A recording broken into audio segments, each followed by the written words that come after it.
कमरे से आने वाली लड़की की खौफनाक रोने की आवाजें रात के अंधेरे में दहशत पैदा कर रही थीं। फरीद ने जैसे ही कमरे का दरवाजा खोला, अचानक ही उसके मुंह से चीख निकल गई थी। वो पलटी तो फरीद के होश उड़ गए थे। लड़की के लंबे लंबे बाल उसकी पीठ पर बिखरे थे। वो 2 कदम आगे बढ़ी और फरीद को देखकर कहने लगी, घबराओ मत, मैं भी उसी की तलाश में आई हूं जिसकी तलाश में तुम यहां आए हो। फरीद का ताल्लुक एक छोटे से गांव से था। उसका गांव ऊंची नीची पहाड़ियों पर बसा हुआ था। गांव की हरियाली बताती थी कि लोग गरीब जरूर हैं लेकिन अपनी जमीन का बहुत ख्याल रखते हैं। ऐसा ही एक घर फरीद का था। फरीद के माँ बाप बहुत ही गरीब थे। उसका बाप जमींदार की जमीन पर खेती करता, जबकि माँ लोगों के घरों में काम करती थी। फरीद उनका सबसे छोटा बेटा था। उसने 10वीं कक्षा तक पढ़ाई की थी, लेकिन उसके पास कोई नौकरी नहीं थी। वो बहुत ही मायूस रहता था। फरीद की 2 बड़ी बहनें थीं, जो रिश्तों के इंतजार में घर बैठी थीं। उनके पास देने के लिए ढेर सारा दहेज भी नहीं था। यही वजह थी कि आज तक उनका रिश्ता तय नहीं हो पाया था। फरीद के माँ बाप हमेशा परेशान रहते थे कि कब उनकी जिंदगी बदले, कब उनके घर के हालात सुधरे। उन्हें हर तरफ मायूसी के बादल नजर आते थे। उसी गांव में रहने वाला एक लड़का जलाल फरीद का बचपन का दोस्त था। गांव से आगे एक घना और अंधेरा जंगल भी था। इस जंगल में पहले एक बहुत बड़ी बस्ती हुआ करती थी। कहते हैं कि कुछ साल पहले वो बस्ती एक सैलाब की वजह से तबाह हो गई थी। लेकिन उस बस्ती की एक हवेली, जो अब एक खंडहर बन चुकी थी, आज भी वहीं खड़ी थी। गांव के लोगों में फरीद और जलाल की तरह उस हवेली को लेकर बहुत उत्सुकता थी। कई कहानियां उस हवेली के बारे में मशहूर थीं। सुना था कि यह हवेली एक बहुत ही अमीर आदमी की थी। अचानक मौत हो गई थी, लेकिन उसके पास ढेरों दौलत और जेवरात थे, जो उसने एक खजाने की शक्ल में हवेली के किसी कमरे में छुपा दिए थे। एक दिन फरीद और जलाल आपस में बात कर रहे थे, काश हमें वो खजाना मिल जाए तो हम अपनी किस्मत बदल सकते हैं। ये सुनकर फरीद बोला, कोई भी डर के मारे उस हवेली की तरफ नहीं जाता, लेकिन हमें अपनी किस्मत आजमानी चाहिए। ये बात हैरान करने वाली थी कि दोनों ने वाकई में हवेली जाने का फैसला कर लिया था। अपने सारे डर को भुलाकर उस रात वे हवेली की तरफ निकलने की तैयारी कर रहे थे। उन्होंने इस बारे में अपने घर वालों को कुछ भी नहीं बताया था। उस रात फरीद ने जल्दी खाना खा लिया और चादर ओढ़कर बिस्तर पर लेट गया। वो घर वालों के सोने का इंतजार कर रहा था। उसे पता था कि गली के नुक्कड़ पर जलाल उसका इंतजार कर रहा होगा। रात के ठीक 12 बजे चारों तरफ सन्नाटा और अंधेरा छा गया। घर में खामोशी और मायूसी का राज था।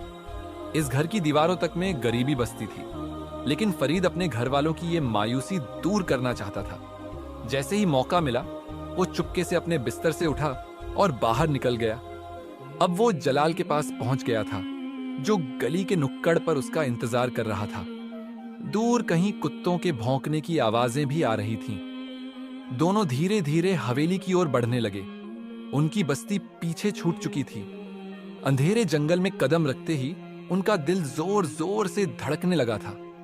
हाथ में लालटेन पकड़े वे दोनों एक दूसरे के आगे पीछे चल रहे थे। जैसे ही फरीद और जलाल हवेली के दरवाजे पर पहुंचे, अंदर से आने वाली खौफनाक आवाजों को सुनकर उन पर दहशत तारी हो गई। जलाल कांपते हुए बोला, मुझे बहुत डर लग रहा है।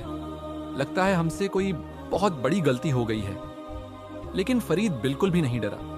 वो बोला, अब जब यहां तक आ ही गए हैं तो क्यों ना अंदर जाकर खजाना ढूंढें। फिर उन्होंने हवेली का दरवाजा खोल दिया। दरवाजा खुलते ही बहुत सी चमगादड़ें उनके चेहरे से टकराईं और चीखती हुई उड़ गईं। जलाल का पूरा शरीर डर के मारे कांप रहा था, लेकिन फरीद अपने इरादे में मजबूत था। वो जिस मकसद से वहां आया था, उसे हर हाल में पूरा करना चाहता था। कुछ देर बाद दोनों हवेली के अंदर दाखिल हो चुके थे। तभी किसी के रोने और बैन करने की रहस्यमयी और डरावनी आवाज उनके कानों में पड़ी। जलाल डरकर बोला, ये कैसी आवाज है? मुझे तो किसी के रोने की आवाज लगातार आ रही है। मुझे बहुत डर लग रहा है। फरीद, लगता है हमें वापस चलना चाहिए। लेकिन फरीद वापस नहीं जाना चाहता था। उसने जलाल को तसल्ली दी। ये आवाज ऊपर वाले कमरे से आ रही है, हमें वहां जाकर देखना चाहिए। लेकिन जलाल ने साफ इनकार कर दिया। हरगिज नहीं, मैं वापस जा रहा हूं। ऐसा लग रहा है कि डर के मारे मेरा दिल बंद हो जाएगा। मुझ में इतना हौसला नहीं है कि मैं वहां तक जाऊं। अब फरीद मायूस हो गया था। जलाल उल्टे कदमों अपने गांव की तरफ भाग निकला। अपने दोस्त फरीद को अकेला छोड़कर अब फरीद बिल्कुल अकेला, हाथ में टॉर्च लिए उस कमरे की तलाश में था जहां पर किसी लड़की के रोने की आवाजें आ रही थीं। वह धीरे धीरे सीढ़ियों पर चढ़ने लगा और ऊपरी मंजिल पर पहुंच गया। हालांकि उसका पूरा शरीर पसीने से तरबतर था और डर उसके दिल में गहराई से बैठा हुआ था, लेकिन वह फिर भी हिम्मत करके आगे बढ़ता जा रहा था। आखिरकार वह उस कमरे के सामने पहुंच गया। हवेली के बाकी कमरे भी टूटे फूटे थे। किसी का दरवाजा नहीं था तो किसी की खिड़कियां गायब थीं। लेकिन यह कमरा जहां से अजीबो गरीब और डरावनी आवाजें आ रही थीं, उस कमरे के दरवाजे को देखकर फरीद के दिल में डर छा गया। फिर उसने हिम्मत की और हाथ बढ़ाकर उस कमरे का दरवाजा खोल दिया। कमरे में काला अंधेरा छाया हुआ था और वह टॉर्च की मदद से इधर उधर देखने की कोशिश कर रहा था। तभी टॉर्च की रोशनी सीधी पड़ी जहां एक अलमारी के सामने खड़ी लड़की उसे दिखाई दी। लड़की को देखकर उसके मुंह से चीख निकल गई थी। लड़की के बाल बहुत लंबे थे और उसने सफेद रंग का लिबास पहन रखा था। उसकी चीख पर लड़की अचानक ही पलटी थी, लेकिन फरीद हैरान रह गया। वह लड़की की खूबसूरती पर दंग रह गया था। वह तो समझ रहा था कि सामने कोई डरावनी चुड़ैल होगी जिसकी इतनी भयानक रोने की आवाजें आ रही थीं। लेकिन यह लड़की तो बेहद खूबसूरत थी। उसने तुरंत ही अपने मुंह पर हाथ रख लिया था। वह खुद भी बहुत डरी हुई नजर आ रही थी। लड़की एक अलमारी के पास खड़ी थी और उसके हाथ में एक डायरी थी। फरीद आधी रात को इस लड़की को देखकर हैरान रह गया और डरे हुए लहजे में उससे कहने लगा, कौन हो तुम और यहां क्या कर रही हो? लड़की 2 कदम चलकर उसके सामने आई और कहने लगी, घबराओ मत, मैं कोई भूत नहीं हूं, न ही कोई बुरी आत्मा, बल्कि मैं तो खुद उसकी तलाश में आई हूं जिसकी तलाश तुम्हें यहां खींच लाई है। फरीद हैरान होकर कहने लगा, क्या मतलब? तो लड़की कहने लगी, मैं भी खजाना ढूंढने आई हूं। मेरा ताल्लुक भी एक गरीब परिवार से है। मैं भी अपनी किस्मत बदलना चाहती हूं। मैं एक दूसरे गांव से आई हूं। फरीद लड़की की हिम्मत देखकर हैरान रह गया था। फिर वह उस लड़की से कहने लगा, तुम्हारे हाथ में क्या है? लड़की ने फरीद के सामने वह डायरी की और कहने लगी, यह डायरी मुझे इस अलमारी में से मिली है और इसमें लिखे हुए अजीबोगरीब शब्दों ने मुझे चौंका दिया है। तुम देखो, इस हवेली का सारा सामान उजड़ गया है, कुछ भी बाकी नहीं बचा, लेकिन अलमारी में रखी हुई यह डायरी बिल्कुल सही सलामत है और इसमें लिखे हुए शब्द भी। फरीद यह सुनकर चौंक गया और लड़की से कहने लगा, अच्छा, मुझे दिखाओ कि इसमें क्या लिखा है। फिर फरीद ने जैसे ही वह डायरी खोलकर देखी तो उसके पैरों तले जमीन निकल गई। डायरी में लिखे हुए शब्द बड़े अजीब से थे। डायरी में लिखा था, वह खजाना तुम तब तक हासिल नहीं कर सकते जब तक मैं यहां से आजाद नहीं हो जाती, और जो एक बार इस हवेली में आ जाता है वह वापस कभी नहीं जाता। यह पढ़कर फरीद और वह लड़की दोनों ही बहुत ज्यादा डर गए थे। यही पुरानी डायरी थी और इसमें लिखी हुई ये बातें दोनों की समझ में नहीं आ रही थी। फिर फरीद कहने लगा, हमें खजाना मिले या न मिले, लेकिन हमें यहां से आजादी चाहिए, वरना मौत हमारा इंतजार कर रही है। अब हमें यहां से निकलना ही होगा। लेकिन आखिर वो कौन है जो यहां से आजादी पाना चाहता है? लड़की खुद भी परेशान नजर आ रही थी। वह फरीद से कहने लगी, मुझे नहीं मालूम। हाँ, लेकिन इस हवेली के नीचे एक तहखाना भी है, लेकिन मुझे नहीं पता कि वह तहखाना कहां है। फरीद हैरानी से कहने लगा, तुम्हें यह बात किसने बताई? तो लड़की कहने लगी, मुझे इस हवेली के बारे में सब कुछ पता है। यह सुनकर वह और ज्यादा हैरान रह गया था। अब वह दोनों उस कमरे से बाहर आ गए थे। वह डायरी लड़की के हाथ में ही थी। धीरे धीरे वे हवेली के दरवाजे की तरफ बढ़ने लगे। वे दोनों ही यहां से बचकर बाहर निकलना चाहते थे, लेकिन अचानक हवेली का दरवाजा जोरदार आवाज के साथ बंद हो गया और सारी खिड़कियां और दरवाजे जोर जोर से बजने लगे। खौफनाक, वहशत भरे और डरावने माहौल में उन दोनों के कदम जैसे रुक गए थे। लड़की कहने लगी, हमें जल्द से जल्द वो तहखाना ढूंढना चाहिए। हो सकता है कि वहीं पर कोई राज छुपा हो। जल्दी जल्दी वे दोनों सीढ़ियां उतरने लगे। अब फरीद के हाथ में सिर्फ टॉर्च थी, लेकिन हवेली का माहौल देखकर साफ जाहिर था कि यहां कोई रहस्यमय ताकत कैद है जो इन दोनों को परेशान कर रही है और यहां से आजादी पाने के लिए बेताब है। फरीद पलटकर लड़की से कहने लगा, तुम डायरी में देखो, शायद उसमें कुछ और भी लिखा हो जिससे हमें मदद मिल जाए वो कमरा ढूंढने में। अब लड़की जल्दी जल्दी डायरी के पन्ने पलट रही थी, लेकिन डायरी से उन दोनों को कोई मदद न मिल सकी। दोनों के चेहरे पर मायूसी और परेशानी साफ झलक रही थी। वे जल्द से जल्द यहां से निकलना चाहते थे, उस आत्मा को आजादी दिलाकर, वरना उनका बचकर जाना नामुमकिन था। तभी हवेली की एक खिड़की जोरदार हवा के साथ खुली थी और उसमें से उड़ता हुआ एक सफेद कागज उस लड़की के कदमों में आ गिरा। लड़की यह देखकर डर गई थी। फरीद ने जल्दी से वह कागज उठा लिया था। कागज की तहरीर पढ़कर वह चौंक गया। उस पर लिखा था कि जिस तहखाने को तुम तलाश कर रहे हो वह इस हवेली के सबसे छोटे कमरे में है। अब उन्हें बहुत छोटा कमरा तलाश करना था। हवेली में कमरों की तादाद बहुत ज्यादा थी और उस छोटे कमरे को खोजना आसान नहीं था। लेकिन तभी लड़की ने उंगली से इशारा किया और कहने लगी, मुझे मालूम है वह छोटा कमरा कहां है। तभी उसने सामने की तरफ कदम बढ़ा दिए। फरीद भी उसकी तकीद में आगे बढ़ गया। तभी उसने एक छोटा सा दरवाजा खोल दिया। यही वह छोटा कमरा था जहां पर अजीब सी बदबू आ रही थी।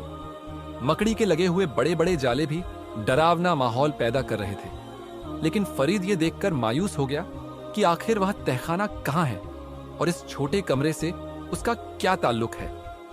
तभी लड़की ने आंखें घुमाई और उसी कमरे की एक छोटी खिड़की खोल दी। फरीद की आंखें फटी की फटी रह गईं, क्योंकि खिड़की खुलते ही वह तहखाना साफ दिखाई दे रहा था जिसमें काला अंधेरा छाया हुआ था। यह साफ था कि यही वह तहखाना है जिसकी तलाश में वह दोनों यहां आए हैं। दोनों का दिल बुरी तरह कांप रहा था। दोनों ही डर से सहमे हुए थे। कोई भी उस तहखाने में उतरने को तैयार नहीं था। ऐसा लग रहा था जैसे वहां मौत उनका इंतजार कर रही है। लड़की ने वह डायरी मजबूती से अपने हाथों में थाम रखी थी और फिर फरीद से कहने लगी, घबराओ मत, हमें इसकी मदद करनी चाहिए। अगर हम किसी की मदद करेंगे तो शायद हमारे लिए भी आसानी हो जाए। यह सुनकर फरीद दिल में सोचने लगा, जब लड़की नहीं घबरा रही तो उसे भी डरने की जरूरत नहीं। जैसे जैसे वह दोनों तहखाने की सीढ़ियां उतर रहे थे, वैसे ही अंदर से आने वाली सिसकियों और रोने की आवाजों में इजाफा होता जा रहा था। टॉर्च मारकर फरीद तहखाने का मंजर देखने की कोशिश कर रहा था। तभी उसे वहां एक कमरा नजर आया। कमरे के दरवाजे बंद थे। फरीद और उस लड़की के रोंगटे खड़े हो गए। उसी कमरे के अंदर से रोने की आवाजें आ रही थीं। अंदर शायद कोई लड़की है, फरीद ने सोचते हुए कहा। तभी लड़की सोचते हुए कहने लगी, यह इंसानी लड़की नहीं है। अगर होती तो इतने अंधेरे में अब तक जिंदा नहीं होती। यह जरूर कोई गैर फितरी मखलूकन है। तभी लड़की अचानक बुलंद आवाज में कहने लगी, मेरा नाम आलिया है। हम तुम्हारी मदद करने आए हैं। क्या तुम हमें बता सकती हो तुम्हें यहां किसने कैद किया है? तभी कमरे के दरवाजे जोर जोर से बजने लगे। फरीद का दिल भी जोर से धड़कने लगा। वह अपने डर पर काबू पाने की कोशिश कर रहा था, जबकि आलिया भी उसी हालत से गुजर रही थी। तभी रोने की आवाज बंद हो गई। उस अंधेरे कमरे में से एक आवाज उभरी, क्या तुम सच में मेरी मदद करने आए हो? क्या मुझे यहां से आजादी दिलाना चाहते हो? फरीद जल्दी से कहने लगा, हाँ हाँ, हम तुम्हें नुकसान नहीं पहुंचाना चाहते, लेकिन तुम हमें सच बताओ कि तुम कौन हो और यहां तुम्हें किसने कैद किया है? तभी अंदर से उसी लड़की की आवाज आई, यह दरवाजा तब तक नहीं खुल सकता जब तक तुम दोनों एक काम न कर लो। इस कमरे के बाहर एक ताला है, उस ताले को तोड़ना होगा और इस दरवाजे पर बंधे हुए काले धागे की सारी शक्ति को खत्म करना होगा। वह तो मर गया, लेकिन उसने मुझे हमेशा के लिए इस तहखाने के बंद कमरे में कैद कर दिया। अब तुम दोनों मेरी मदद करो और जल्दी से जल्दी इस दरवाजे के ताले को तोड़ दो, ताकि उसके गिर्द लिपटा हुआ काला धागा भी खुद खुद टूट जाए। जैसे ही फरीद और आलिया ने यह काम शुरू किया, अचानक ही चीखों का सिलसिला तेज हो गया। उस काले अंधेरे में उन्हें ऐसा लग रहा था जैसे बहुत से लोग मिलकर उन्हें मारना चाहते हैं। फरीद पसीने से तरबतर हो गया था, जबकि आलिया की हालत भी बहुत खराब थी। लेकिन वह हर हाल में उस लड़की की मदद करना चाहते थे जो उस कमरे में कैद थी। अचानक ही अंधेरे में एक आवाज उभरी, रुक जाओ, तुम ऐसा नहीं कर सकते। अगर यह आजाद हो गई तो तुम्हें जान से मार देगी। यह सुनते ही फरीद के हाथ रुक गए। तभी आलिया जल्दी से कहने लगी, यह आवाज सिर्फ एक धोखा है, तुम परवाह मत करो और अपना काम जारी रखो। थोड़ी देर की मेहनत के बाद आखिरकार उन्होंने उस ताले को तोड़ दिया। ताले का टूटना था कि अचानक ही कमरे का दरवाजा जोरदार आवाज के साथ खुला और एक रोशनी सी कमरे से बाहर आने लगी। तभी कोई धुएं की मानिंद उनके बीच से गुजरकर आगे की तरफ चला गया और वह दोनों पीछे हो गए। दोनों के चेहरे पर डर की कैफियत थी। आखिर यह क्या हुआ था, दोनों समझ न सके। अब हर तरफ खामोशी छा गई थी, इतनी गहरी खामोशी कि अगर पत्ता भी गिरता तो शायद आवाज सुनाई देती। आलिया कांपती आवाज में कहने लगी, हमें अब ऊपर चलना चाहिए, लगता है कि वह आजाद हो गई है। दोनों डरते डरते ऊपर की तरफ जा रहे थे। आखिरकार वह तहखाने से निकलकर ऊपर पहुंच गए। न जाने वह कौन थी और कब से वहां कैद थी, अभी तक कुछ मालूम न हो सका था। उस पुरानी डायरी की हकीकत क्या थी और उस अंधेरे कमरे का राज क्या था, यह सब अब भी पर्दे में था। आलिया फरीद से कहने लगी, अब तो वह आजाद हो गई है, फिर भी हवेली का दरवाजा क्यों नहीं खुला। इस बात पर वह दोनों ही परेशान थे। जब तक तुम इस अंधेरे का राज नहीं जानोगे, तब तक वह दरवाजा नहीं खुलेगा। पीछे से आने वाली आवाज पर वे दोनों सहम गए। जैसे ही आलिया और फरीद पलटे, उनके पैरों तले जमीन खिसक गई। होश उड़ गए जब उन्होंने अपने सामने सफेद कपड़ों में एक लड़की को खड़े देखा। उस लड़की के बाल बहुत लंबे थे और अंधेरे की वजह से उसका चेहरा साफ नहीं दिख रहा था, लेकिन वह बहुत डरावनी लग रही थी। उसके होंठ हिलते साफ नजर आ रहे थे। फिर वह लड़की बोली, मैं ही हूं तहखाने की कैदी जो इस अंधेरे में 20 सालों से अपनी जिंदगी गुजार रही हूं। फरीद घबरा कर बोला, लेकिन तुम हो कौन? तभी वह लड़की उनके और करीब आई और कहने लगी, मैं कोई इंसानी लड़की नहीं, एक जिनजादी हूं। मुझे एक आमिल ने इस तहखाने में कैद किया था। वह आमिल बहुत ही खतरनाक था। वह बड़े बड़े अमल करता था जिन्नात को अपने कब्जे में करने के लिए। वह हम जैसी जिनजादियों को अजियत देता था। 20 साल पहले जब मैं जंगल में एक दरख्त पर अपने खानदान के साथ रह रही थी, उसने मुझे एक अमल के जरिए बुलाया। जब मैंने उसकी बात मानने से इनकार किया तो उसने मुझे इस तहखाने में कैद कर दिया। मैं वहां रोती, चिल्लाती, चीखती, बट उसने मुझे आजाद नहीं किया। फिर वह मर गया, उसका खानदान कहीं चला गया और यह हवेली हमेशा के लिए बंद हो गई। लेकिन मैं हमेशा के लिए इस अंधेरे में बंद रह गई। मैं हर बार मदद के लिए पुकारती, लेकिन लोग मेरी आवाज सुनकर डर जाते। कोई मेरी बात नहीं सुनता था। लेकिन तुम दोनों ने बहादुरी दिखाई, तुमने मेरी मदद की और आज मैं आजाद हो गई। अब इस हवेली से कोई रोने की आवाज नहीं आएगी। अब कोई इसमें कैद नहीं रहेगा। मैं भी जा रही हूं हमेशा के लिए अपने खानदान के पास। तुमने मुझे आजादी दी, इसके लिए शुक्रिया। वह जिनजादी मुस्कुरा रही थी। फरीद ये सब सुनकर बहुत कच्छ हुआ, लेकिन तभी जिनजादी बोली, उस खजाने की तलाश में तुम यहां आए हो, याद रखना वह भी इसी हवेली के किसी कमरे में है। तुम्हें सारे कमरों की तलाशी लेनी होगी। अब मैं जा रही हूं, डरने की कोई जरूरत नहीं। मेरी दुआ है कि तुम्हें वह खजाना मिल जाए। यह कहते ही वह जिनजादी उनके सामने से गायब हो गई। फरीद और आलिया जो अभी तक बहुत डरे हुए थे, अचानक ही उनका सारा डर खत्म हो गया। फरीद बोला, अब हमें भी यहां से निकलना चाहिए। लेकिन आलिया ने उसे रोक लिया और बोली, एक मिनट, क्या तुम वह खजाना लेकर नहीं जाओगे? फरीद हैरानी से बोला, बहुत मुश्किल है कि वह हमें मिल जाए। हमें अपनी जान बचाकर यहां से निकल जाना चाहिए। आलिया बोली, हाँ, लेकिन अब कोई खतरा नहीं है। असल में वो डायरी जो तुम्हें मिली थी वो मेरे अब्बू की थी। यह सुनकर फरीद चौंक गया।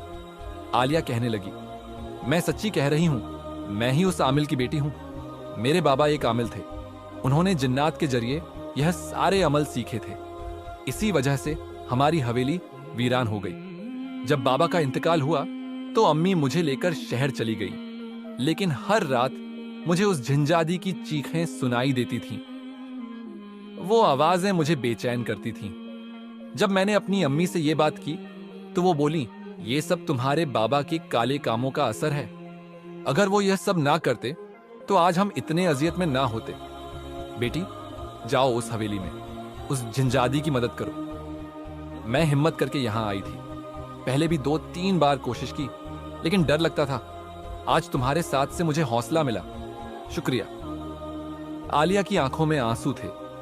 फरीद ये सब सुनकर हैरान था। फिर आलिया बोली, मैं जानती हूं मेरे बाबा का कमरा हवेली में कौन सा था, चलो मेरे साथ। अब फरीद उसके पीछे पीछे चलने लगा। फिर वे दोनों एक बड़े से कमरे में पहुंचे। वहां एक पुरानी सी अलमारी थी। फरीद को याद आया, यही वो कमरा था जहां से आलिया को डायरी मिली थी। आलिया ने बताया, ये डायरी मेरे बाबा की थी, लेकिन इसमें जो भी लिखा था वो बाबा ने नहीं, शायद किसी और ने लिखा था। शायद ये इशारा था कि वो झंझादी इस हवेली में कैद है।